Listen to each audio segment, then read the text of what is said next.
estado de hipoglucemia, ¿de acuerdo? Y es lo que suele presentar la paciente principalmente en el primer trimestre del embarazo.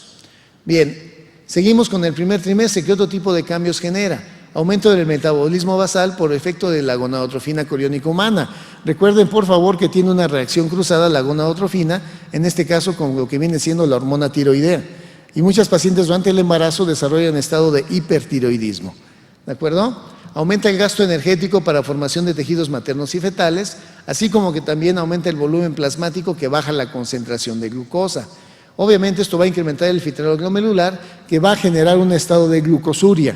Durante el embarazo es normal que haya glucosuria, sí es normal por este tipo de factores, siempre y cuando no superen los 250 miligramos por decilitro. Entonces, tomar eso en consideración, por favor. ¿Qué ocurre en el segundo trimestre? En el segundo trimestre suele haber un estado de anabolia. Esto genera un estado de hiperfagia, ¿verdad? Y las pacientes en este momento, después de las 18-20 semanas, suelen presentar o estar en la etapa de los antojos. Y es donde hay que vigilar su peso, porque comen mucho, ¿ok? Y ahí es donde se nos pueden descompensar. Ahora, esto también genera incremento de peso, aumento del depósito de grasa, aumento de la masa magra, aumento de leptina a nivel sérico, ¿sí? Y también puede generarles de manera común un estado de hiperglucemia, a diferencia de lo que ocurre en el primer trimestre. Seguimos adelante. ¿Qué pasa en el tercer trimestre? Ahí disminuye más notablemente la sensibilidad a la insulina, hay utilización de glucosa por los tejidos maternos de manera más notable, se incrementa la lipólisis, aumenta la gluconeogénesis, aumenta el estado de cetonemia y también suele haber con cierta frecuencia hiperglucemia postprandial. Es cuando la paciente se nos puede descompensar todavía más, ¿de acuerdo? Entonces tomen en cuenta, primer trimestre hipoglucemia, segundo trimestre hiperglucemia, al igual que en el tercero, ¿de acuerdo? Y esto es lo que modula los exámenes que debemos de hacer para evaluar este tipo de proceso. También no olvidar al bebé, ¿verdad? Estamos trabajando con un binomio. Recordar que el consumo fetal de glucosa es de 6 miligramos por kilogramo de peso por minuto, lo cual da como consecuencia que el feto consuma de 30 a 50 gramos de glucosa por día, ¿de acuerdo? Y vuelvo a hacer mención, el bebé no es diabético, el que es diabético o la que es diabética es la mamá. Ahora, entrando directamente en lo que es diabetes y embarazo, ¿sí? Y hablando específicamente de la diabetes gestacional. ¿Quién es esta señora? ¿Sí la ubican? ¿Verdad que sí? ¿Y qué tiene que ver aquí en la plática? Bueno, nada más oye el murmullo, pero ustedes saben, a esta señora le dio diabetes gestacional, ¿de acuerdo? Entonces yo se las pongo aquí para que vean que la diabetes les pega a los que tiene que pegarles, ¿de acuerdo? Y obviamente el tener mucho o poco dinero, ser muy famoso, no los excluye, ¿de acuerdo? Esta señora tuvo diabetes gestacional, por eso la ponemos aquí. Bien, en este caso, empezando específicamente con la diabetes gestacional, que es la que nos refleja mayor problema, vamos a ver que se define como cualquier grado de intolerancia a la glucosa que es detectada e inicia por primera vez durante el embarazo, independientemente de la necesidad de tratamiento insulínico, el grado de trastorno metabólico o su persistencia una vez finalizado el embarazo. Mucha atención con esto, la persistencia una vez finalizado el embarazo. ¿Por qué? Porque durante el embarazo puede desarrollar la diabetes gestacional, pero el 30% de pacientes que hacen este cuadro persisten como diabéticas ya de por vida, ¿de acuerdo? Cuidado con ello, entonces tomarlo muy en consideración. Ahora, siguiendo con esto, dentro de los antecedentes es muy pertinente hablar de lo siguiente. Antes de 1921 se tenían estas cifras. La paciente diabética que se embarazaba tenía una mortalidad del 30% y una pérdida fetal general del 65% antes de 1921. Obviamente esto quedaba por entendido que la paciente diabética no tenía que embarazarse, ¿verdad? Le iba muy mal. Entonces, después de ello, resulta que después de 1921, la mortalidad materna fetal disminuye a 3 a 5%, por un lado, y esto obviamente es muy notable en cuanto a la mejora. ¿Qué fue lo que determinó este cambio tan importante en las cifras? ¿A qué se puede atribuir? Al uso de la insulina, ¿verdad?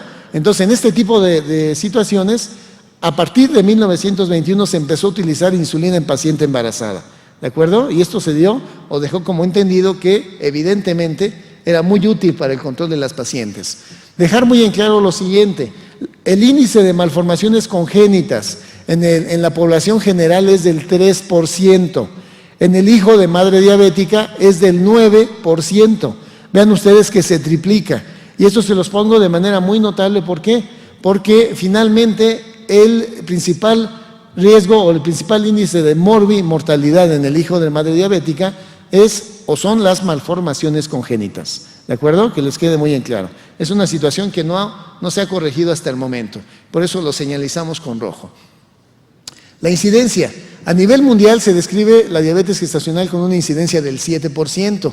En México, vean las cifras, del 3 hasta el 19.6%. Tenemos una población muy especial que se puede catalogar ya nuestra población como una zona endémica. Es altamente frecuente la diabetes. Ahí en el Hospital General siempre tenemos pacientes diabéticas internadas, ¿de acuerdo? Ahora, la diabetes gestacional se estipula o se establece en el 4%, la intolerancia a carbohidratos en el 16% y la diabetes pregestacional en el 2%. Las diabéticas pregestacionales no nos generan mayor problema. ¿Por qué? Porque ya ellas se conocen como diabéticas y solas acuden a pedir atención médica o su médico que las atiende las manda cuando se embarazan. El problema serio es la paciente con diabetes gestacional. ¿Por qué? Porque una paciente que no se conoce como diabética no tiene por qué tratarse como diabética, ¿verdad? Entonces, por eso que ya llegan con nosotros, pero en estados muy, muy alterados, tanto de mamá como de bebé, porque los niveles altos de azúcar generan problemas serios en este tipo de participantes. ¿Qué efectos maternos suele tener la diabetes durante el embarazo?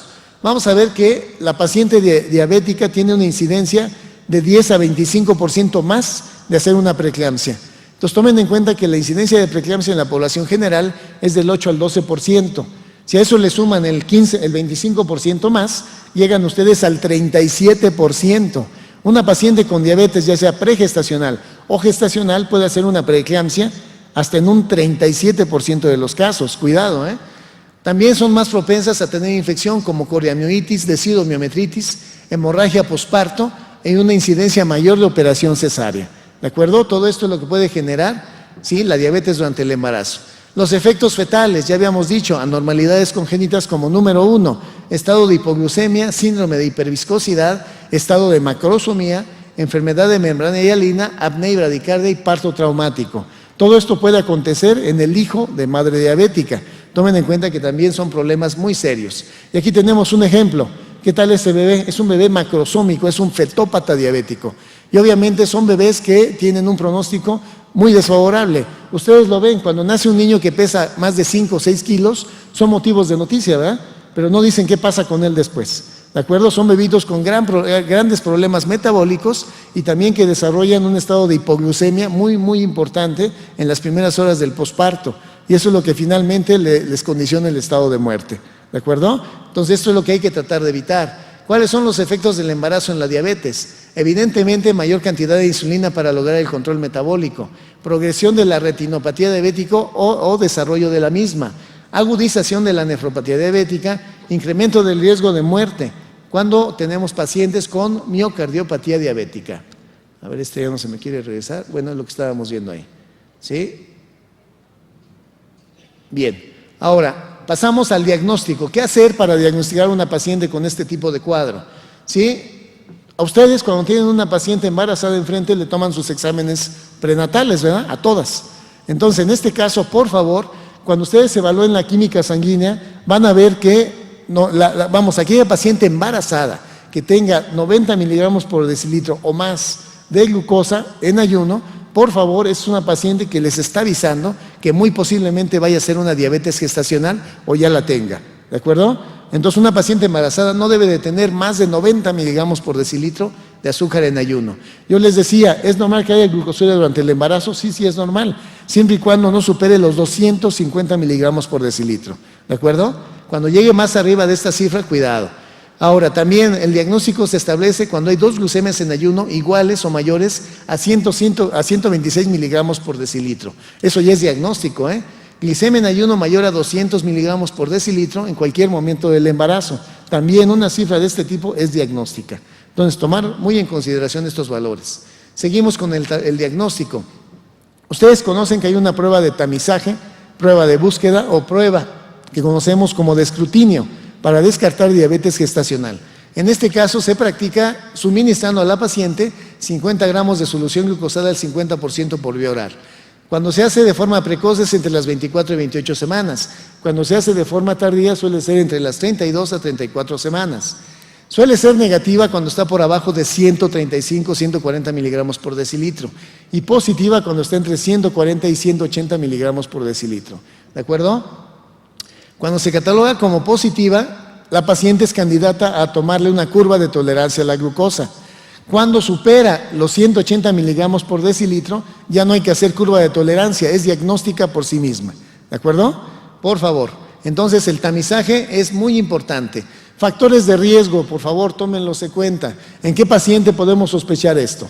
Pacientes que son catalogadas como de factores de riesgo bajo, son cualquiera de las que tienen ustedes aquí referidas. Y vean, por favor, qué es lo que menos prevalece en nuestra población. ¿De acuerdo? Sin embargo, se catalogan como pacientes con factores de riesgo bajo. Cuando tengan pacientes en estas condiciones, vamos a hacer el tamiz entre las 24 y las 28 semanas. ¿De acuerdo? Cuando tenemos pacientes